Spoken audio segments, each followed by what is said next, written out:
everyone, this is Jack from the Cardboard Herald, and we are taking a first look, a review of a game that's currently on Kickstarter right now, so we're getting down and dirty with Sail, the new cooperative exclusively two-player trick-taking game by Board Game Tables, soon to be known as All Play.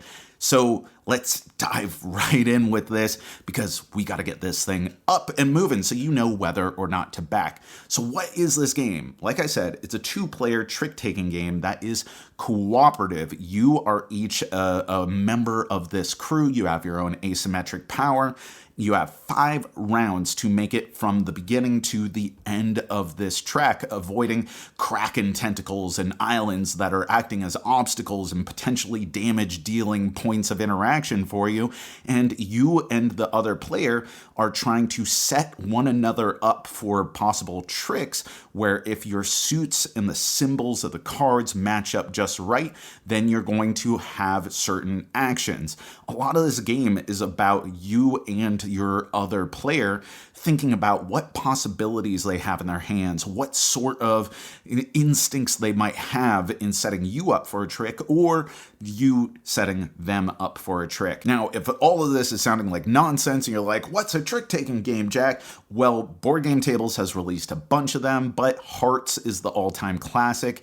Basically, players are trying to enforce other players at the table to have to play certain cards on suit with some certain parameter of taking the trick, winning the trick, and then being able to define the next card that forces other players to be played. Usually, this is a competitive type of game where you're trying to outthink your opponent, and the cool inversion on this is that you are trying to set one another up. It is the ultimate type of cooperative game because it depends on critical analysis, instinct, and good team play. Now, there are some cool things that I absolutely love about this game, none less than the fact that it has incredible synergy between the mechanical aspects of the trick-taking game and the thematic aspects of you on this voyage setting sail from beginning to end.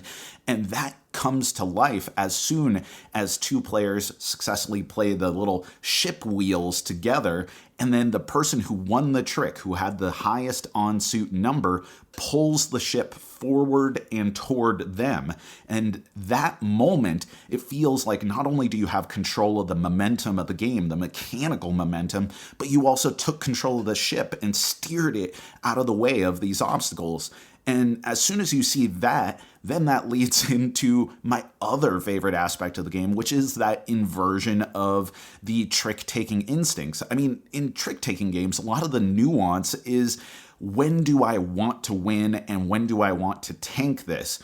And you want to win no matter what because this is a cooperative game, but you don't necessarily want to win the trick. You sometimes want or need the ship to steer in the direction of your opponent. And in another really great flourish, the rounds last so long as no player has won 4 tricks themselves. So if one player is consistently winning each and every trick, then you're only going to have 4 plays. But if both players win alternating tricks or never total more than 3 each, then you can get a total of 7 plays upon your final trick. But because you don't have perfect information, there's 3 suits of cards. There's a lot of cards that can be in there. There's more cards that are added as damage is dealt to you with these cards that in fact will do even more damage if you don't use the cannon pairings to get rid of these cards. Well, that's where you employ those good analytical skills. It feels really compelling to play a trick-taking game where you care just as much about the success of your opponent as you do for yourself, especially for me, someone who traditionally is not the best at trick-taking games. I love this thing. The other thing that's really great about it is there's a minimalism that I really love, and that's both in the presentation, the visuals, the aesthetic of it that's bold and vibrant, but also reserved in a lot of ways. But there's also a minimalism in the amount of rules that you have and the amount of overhead that you have. And sometimes that's to a fault, and we'll get to that in a little bit. But for the most part, for as stripped down and streamlined of a game as this is, it still has so much room for suspense and meta of, oh, what are they going to do? Because I think that they think that they think that I think that we have these cards and this is going to be the combination. I mean, every round starts with one single opportunity where both players get to look at their hand and, without communicating to each other what they're going to do, pass one card to the other player.